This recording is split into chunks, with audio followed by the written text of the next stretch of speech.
bugungi ma'lumot juda muhim.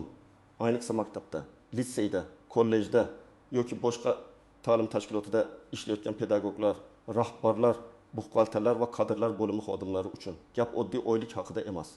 Aynan qo'shimcha to'lovlar, ustamalar, sinf rahbarligi, daftar tekshirish kabinet mudirligi, dars soatlari va boshqa rasmiylashtirilishi kerak bo'lgan to'lovlar haqida ketmoqda. Agar bular 20 sentyabrgacha to'g'ri rasmiylashtirilmasa, keyin pulni olish juda qiyinlashadi. Ayrim hollarda esa umuman imkonsiz bo'lib qoladi. Shuning uchun videoni oxirigacha ko'ring. Men bugun sizga nima o'zgarganini, kimlar xavotir olish kerakligini, kimlar bemalol bo'lishi mumkinligini, qaysi xatolar sabab odamlar o'zining haqli puldan qolib ketayotganini va 20 sentyabrgacha aniq nima qilish kerakligini sodda tilda tushuntirib beraman. Hozirning o'zida kanalga obuna bo'ling, videoga like bosing. Chunki bu ma'lumotni ko'proq odam ko'rishi kerak. Men ko'p yillik amaliyotda shuni ko'rganman. Ko'pchilik xodim men ishlayapman-ku, pulim baribir chiqadi deb o'ylaydi. Masalan, o'qituvchi sinf rahbarligini olib boradi, daftar tekshiradi, fan kabinetiga javobgar bo'ladi, qo'shimcha dars soati oladi yoki metodik birlashma ishida qatnashadi. Lekin bu ishlar og'zaki topshiriq bilan emas, rasmiy hujjat bilan mustahkamlanishi kerak. Ya'ni buyruq bo'lishi kerak, tarifikatsiya ro'yxatiga kiritilishi kerak. Kerak bo'lsa elektron tizimda aks etishi kerak.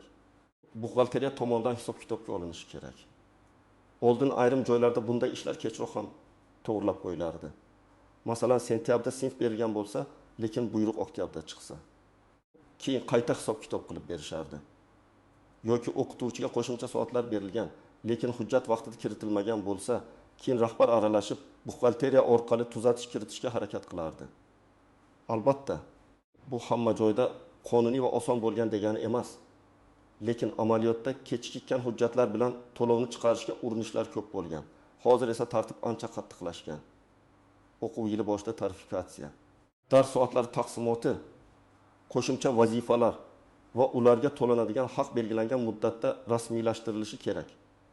20 sentyabr ana shu jarayonda juda muhim chegara sifatida qaraladi. Shu sanagacha kimga necha soat dars berilgani, kim sinf rahbari bo'lgani, kim daftar tekshirishi, kim kabinetga mas'ul ekani, kimga qanday ustama yoki qo'shimcha to'lov tayinlanayotgani aniq ko'rsatilishi zarur. Nima uchun bu juda muhim? Chunki ish haqi og'zaki gapga qarab to'lanmaydi. Ish haqi hujjatga qarab to'lanadi. Direktor aytgandi. O'rinbosar biladi, hamma ko'rgan. Men sentyabrdan beri shu ishni qilyapman degan gaplar keyin bahs paytida yetarli dalil bo'lmay qolishi mumkin. Buxgalteriya ham o'zidan o'zi pul chiqarib bera olmaydi. Unga asos kerak. Buyruq, tarifikatsiya, jadval, yuklama va boshqa hujjatlar birinchi navbatda. Bu masala o'qituvchilarga tegishli. Ayniqsa yangi o'quv yilida dars soati o'zgargan o'qituvchilar juda ehtiyot bo'lishi kerak. Masalan, o'tgan yili sizda 12 soat dars bo'lgan, bu yil esa 24 soat bo'ldi. Agar 24 soat tarifikatsiyada to'g'ri ko'rsatilmasa, siz amalda ko'proq dars o'tib, lekin hisobda kamroq dars uchun pul olishingiz mumkin. Keyin men sentyabrdan 24 soat o'tganman deb murojaat qilganingizda sizdan hujjat so'raladi. Agar jurnal, dars jadvali, buyruq va tarifikatsiya bir-biriga mos kelmasa, muammo boshlanadi. Ikkinchi xavfli holat sinf rahbarligi. Ko'p maktablarda sinf rahbarligi o'qituvchilar uchun muhim qo'shimcha daromad manbai. Lekin sinf rahbarligi ham rasmiy buyruq bilan beriladi. Masalan, sizga yetib B sinf berildi. Siz ota-onalar yig'ilishini o'tkazyapsiz. Kundalik nazorat qilyapsiz. Davomat bilan ishlashyapsiz. O'quvchilar muammosini hal qilyapsiz. Lekin buyruqda boshqa odamning familiyasi turib qolgan bo'lsa yoki umuman buyruq chiqmagan bo'lsa, to'lov kimga chiqadi? Hujjatda kim ko'rsatilgan bo'lsa, odatda to'lov o'sha odamga hisoblanadi. Siz esa ishlagan bo'lsangiz ham isbotlashga majbur bo'lasiz. Uchinchi masala, daftar tekshirish. Boshlang'ich sinf, ona tili, matematika, chet tili va boshqa fanlarda daftar tekshirish alohida qo'shimcha yuklama bo'lishi mumkin. Lekin bu ham avtomatik chiqib ketadigan pul emas. Qaysi fan, qaysi sinf, necha o'quvchi, necha soat, qanday tartibda hisoblanadi? Bularning hammasi hujjatda aks etishi kerak. Oddiy misol, ikkita ona tili o'qituvchisi bor. Biriga 5, 6, 7 sinflar berilgan, boshqasiga 9 sinflar. Agar daftar tekshirish noto'g'ri kiritilsa, bir o'qituvchi ortiqcha olishi, boshqasi esa kam olishi mumkin. Keyin buni tuzatish oson emas. 4-masala, kabinet mudirligi yoki fan kabinetiga mas'ullik, kimyo xonasi, fizika xonasi, informatika xonasi, biologiya xonasi, sport zali, kutubxona bilan bog'liq mas'uliyatlar bo'lishi mumkin. Bu ish faqat kalitni olib yurish emas. Jihozlar, xavfsizlik, tartib, inventar, laboratoriya asboblari, kompyuterlar, ko'rgazmali qurollar, bularning hammasiga mas'ul shaxs tayinlanadi. Agar siz amalda shu ishni qilsangiz, buyruqda boshqa odam tursa, pul ham sizga emas, boshqa odamga hisoblanishi mumkin. 5-masala. Rahbar xodimlarning qo'shimcha vazifalari. Masalan, direktor o'rinbosari ayrim hollarda dars ham o'tadi, to'garak olib boradi yoki boshqa vazifalarni bajaradi. Bunda ham mehnat shartnomasi, buyruq, dars soatlari taqsimoti va haq to'lash asoslari aniq bo'lishi kerak. Rahbar bo'lgan uchun biladi degan yondashuv to'g'ri emas. Rahbar ham xodim, uning qo'shimcha mehnati ham hujjat bilan rasmiylashtiriladi. Endi real hayotiy misollar bilan tushuntiraman. Birinchi misol, matematika o'qituvchisi Dilshod aka sentyabr oyidan 22 soat dars oldi. Bundan tashqari 8 sinfga sinf rahbari bo'ldi. Maktabda hamma buni biladi. Dars jadvalida ham u bor. Lekin tarifikatsiyada xatolik bilan 12 soat qolib ketgan. Sinf rahbarligi esa vaqtida kiritilmagan. Oy oxirida Dilshod aka oylik oladi va kutgandan ancha kam tushganini ko'radi. U buxgalteriyaga boradi. Buxgalteriya esa bizda hujjat shunday turibdi deydi. Mana shu vaziyatda muammo kimniki? Aslida hujjatni vaqtida tekshirmagan hamma taraf mas'ul. Lekin eng katta zarar xodimning o'ziga tushadi. Ikkinchi misol. Boshlang'ich sinf o'qituvchisi Mohira opa sinf oldi. Unga sinf rahbarligi, daftar tekshirish, ota-onalar bilan ishlash, o'quvchilar hujjatlarini yuritish kabi vazifalar bor. Lekin o'quvchilar soni tizimga noto'g'ri kiritilgan. Amalda 32 nafar, hujjatda 25 nafar. Ayrim to'lovlar o'quvchilar soniga yoki yuklama hajmiga bog'liq bo'lsa, bu farq oylikka ta'sir qiladi. Mohira opa 7 nafar bola farqi nima qiladi deb o'ylashi mumkin. Lekin yil davomida har oy hisoblasak, bu sezilarli summa bo'lib qoladi. Uchinchi misol, ingliz tili o'qituvchisi yangi ishga kirdi. Unga 25 soat dars berildi, keyin yana bo'sh soatlar chiqib 20 soatga yetdi. Lekin qo'shimcha 5 soat bo'yicha buyruq chiqarilmagan. U sentyabrda ham, oktyabrda ham 20 soat dars o'tadi. Keyin to'lov 25 soatdan chiqayotganini ko'rib qoladi. Bu yerda men dars o'tdim-ku deyishning o'zi yetmaydi. Dars jadvali, jurnal yozuvlari, rahbarning topshirig'i va eng muhimi, buyruq bir-birini tasdiqlash kerak. Kimlar xavotir olishi kerak? Agar sizning dars soatingiz yangi o'quv yilida o'zgargan bo'lsa, albatta tekshiring. Agar sizga sinf rahbarligi berilgan bo'lsa, albatta tekshiring. Agar siz daftar tekshiradigan fanlardan dars bersangiz, albatta tekshiring. Agar siz kabinet, laboratoriya, sport zali yoki boshqa maxsus xona uchun mas'ul bo'lsangiz, albatta tekshiring. Agar siz o'rindoshlik asosida ishlasangiz, albatta tekshiring. Agar siz yangi ishga kirgan bo'lsangiz yoki boshqa maktabdan o'tgan bo'lsangiz, 2 karra ehtiyot bo'ling. Chunki yangi xodimlarning hujjatida xato ketish ko'proq uchraydi. Kimlar unchalik xavotir olmasligi mumkin? Agar sizda dars soati o'zgarmagan, qo'shimcha vazifa berilmagan, sinf rahbarligi yo'q. Daftar tekshirish to'lovi sizga tegishli emas va barcha hujjatlaringizni ko'rib imzo qo'ygan bo'lsangiz, sizda xavf kamroq. Lekin baribir menda hammasi joyida deb o'tirib qolmang. Hech bo'lmaganda tarifikatsiyada familiyangiz, lavozimingiz, dars soatingiz, stavkangiz va qo'shimcha to'lovlaringiz to'g'ri ko'rsatilganini tekshirib chiqing. Eng katta xato og'zaki kelishuvga ishonish. Direktor menga aytdi. O'quv ishlari bo'yicha o'rinbosar yozib qo'yaman dedi. Buxgalter biladi. Bularning hammasi yaxshi, lekin yakunda hujjat kerak. Men odamlarni qo'rqitmoqchi emasman. Faqat amaliy haqiqatni aytyapman. Pul hujjat asosida to'lanadi. Ikkinchi xato faqat dars jadvaliga qarash. Dars jadvalida sizning ismingiz turgani yaxshi, lekin bu har doim ham to'lov uchun yetarli asos bo'lavermaydi. Jadval, jurnal, tarifikatsiya, buyruq, tabel va buxgalteriya ma'lumotlari mos kelishi kerak. Agar bir joyda 20 soat, ikkinchi joyda 18 soat, uchinchi joyda 22 soat yozilgan bo'lsa, keyin qaysi biri asos bo'ladi? Ana shunaqa nomuvofiqliklar oylikda muammo chiqaradi. Uchinchi xato, keyin to'g'rilab olamiz degan fikr. Ayniqsa 20 sentyabrgacha bo'lgan davrda hamma narsa aniqlashtirilishi kerak. Keyin tuzatish, kiritish uchun sabab ko'rsatish, izoh yozish, rahbar imzosi, buxgalteriya roziligi. Yuqori tashkilot bilan kelishish kabi jarayonlar paydo bo'lishi mumkin. ayrim holatlarda o'tgan oy uchun qayta to'lov qilishga ruxsat berilmasligi yoki juda qiyin bo'lishi mumkin. 4-xato. O'rindosh xodimlarning hujjatini e'tiborsiz qoldirish. Masalan, bir o'qituvchi asosiy ish joyida boshqa maktabda ishlaydi. Sizning maktabingizda esa o'rindosh sifatida dars beradi. Uning ish vaqti, soati, to'lov tartibi, mehnat shartnomasi alohida tekshirilishi kerak. Agar o'rindoshlik noto'g'ri rasmiylashtirilsa, keyin nafaqat to'lov, balki mehnat qonunchiligi bo'yicha ham savollar tug'iladi.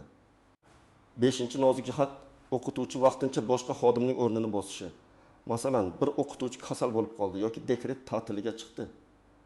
Uning darslarini vaqtincha boshqa o'qituvchi o'tmoqda. Bu ham alohida buyruq bilan rasmiylashtirilishi kerak. Aks holda odam bir oy dars o'tib, keyin bu vaqtincha edi, hujjat chiqmagan ekan degan gapni eshitib qolishi mumkin. 6-nozik jihat o'quvchilar soni.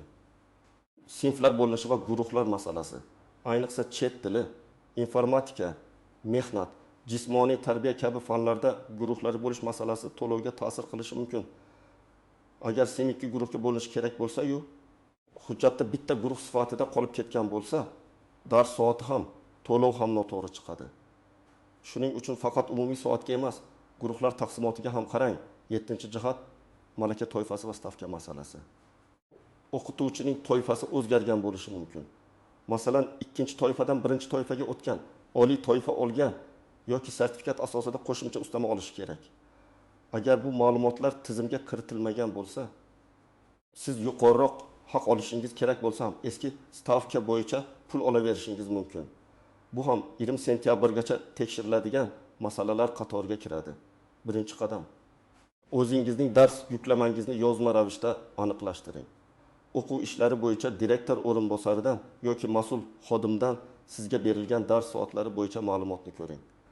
Qaysi sinflar, qaysi fan, haftasiga necha soat, jami necha soat, bularni alohida yozib oling. Faqat taxminan 20 soat degan javob bilan kifoyalanmang. Aniq raqam kerak. 2-qadam, tarifikatsiya ro'yxatini tekshiring. Sizning familiyangiz, ismingiz, lavozimingiz, stavkangiz, toifangiz, dars soatingiz, qo'shimcha to'lovlaringiz to'g'ri yozilganmi? Barchasiga qarang. Agar imzo qo'yish kerak bo'lsa, avval o'qib chiqing, keyin imzo qo'ying. Ko'p odamlar shoshilib imzo qo'yadi. Keyin xato ko'rsa, men buni o'qimagandim deydi. Imzo qo'yilgan hujjat esa siz tanishganingizni bildiradi. 3-qadam, sinf rahbarligi bo'lsa, buyruqni tekshiring. Qaysi sinf sizga biriktirilgan, sana qachondan, to'lov qachondan hisoblanadi? Buni aniqlang. Agar siz sentyabr boshidan sinf bilan ishlayotgan bo'lsangiz, buyruq ham shu davrni qamrab olishi kerak. Agar buyruq 25 sentyabrda chiqsa, keyin 1000 sentyabrdan pul hisoblash masalasi bahs bo'lishi mumkin. 4-qadam, daftar tekshirish, kabinet mudirligi, to'garak, qo'shimcha mashg'ulotlar bo'yicha alohida buyruqlarni so'rang. Har bir qo'shimcha vazifa alohida asosga ega bo'lishi kerak. Masalan, siz informatika kabineti uchun mas'ulman desangiz, buyruqda aynan shu narsa ko'rsatilgan bo'lishi kerak.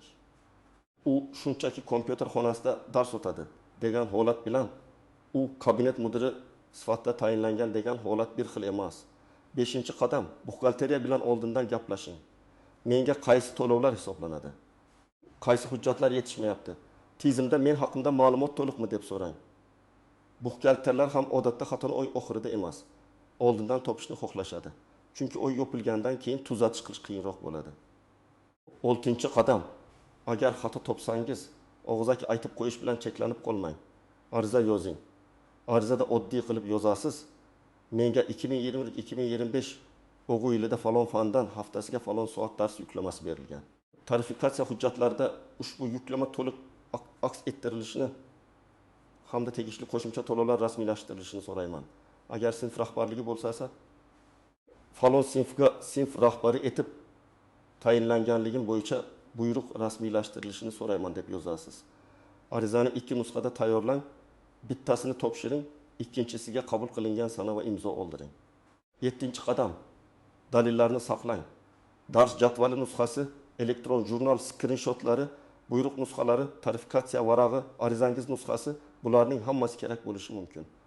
Men har doim shuni maslahat beraman. Hujjatni suratga olish yoki nusxa olish imkoniyati bo'lsa, o'zingizda saqlang. Chunki keyin qachon aytgansiz degan savol tug'ilganda sizda dalil bo'ladi. 8-qadam 20 sentyabrni kutmang. Hali vaqt bor deb yurib qolmang. Eng yaxshi vaqt bugun. Chunki 20 sentyabr kuni hamma bir vaqtning o'zida yugursa, rahbar ham, buxgalter ham, kadrlar bo'limi ham ulgurmasligi mumkin. Xatoni 10 sentyabrda topsangiz, tuzatish oson. 19 sentyabrda topsangiz asabiylashish boshlanadi. 20 sentyabrda topsangiz kech bo'lishi mumkin. Agar rahbariyat keyin qilamiz desa, nima qilish kerak? Avvalo tinch va hurmat bilan gaplashing. Janjal qilmang. Ayblamang. Menga to'lov to'g'ri chiqishi uchun hujjat vaqtida rasmiylashtirilishi kerak. Iltimos, shu masalani aniqlashtirib bering deb murojaat qiling. Agar javob bo'lmasa, yozma ariza qoldiring. Yozma ariza masalani rasmiy maydonga olib chiqadi. Bu sizning huquqingizni himoya qiladi. Yana bir muhim maslahat, jamoada bir-biringizga yordam bering. Yangi kelgan o'qituvchilar ko'pincha nimani tekshirish kerakligini bilmaydi. Tajribali ustozlar ularga aytib qo'ysin. Tarifikatsiyangni ko'rdingmi? Sinf rahbarligining buyruqqa kirdimi? Daftar tekshirish to'plandimi? Bitta odamning ogohlantirishi boshqaning bir necha oylik pulini saqlab qolishi mumkin. Demak, asosiy gap shuki, qo'shimcha to'lovlar o'z-o'zidan chiqmaydi. Sinf rahbarligi, daftar tekshirish, qo'shimcha dars soati, kabinet mudirligi, vaqtincha o'rindoshlik, to'garak, ustama va boshqa to'lovlar hujjat bilan rasmiylashtirilishi kerak. 20 sentyabrgacha bu masalalarni tekshirib, xatolarni tuzatib qo'yish zarur. Keyin men ishlaganman deb aytishning o'zi yetmasligi mumkin. Men sizga tavsiya qilaman. Bugunoq dars yuklamangizni tekshiring. Tarifikatsiyani ko'ring. Buxgalteriya bilan gaplashing. Kerak bo'lsa yozma ariza bering. Ayniqsa yangi ishga kirganlar, dars soati o'zgarganlar, sinf rahbarligi olganlar va qo'shimcha vazifa bajarayotganlar bu ishni kechiktirmasin. Agar sizda ham shunday holat bo'lgan bo'lsa, izohlarda yozing. Qaysi to'lovingiz vaqtida chiqmagan? Qanday hal qilgansiz? Maktabingizda tarifikatsiya tekshirilganmi? Sizning tajribangiz boshqa odamlarga yordam beradi. Videoga like bosing, kanalga obuna bo'ling va bu ma'lumotni hamkasblaringizga yuboring. Chunki 20 sentyabrgacha ulgurish kerak. Keyin esa kech bo'lib qolishi mumkin.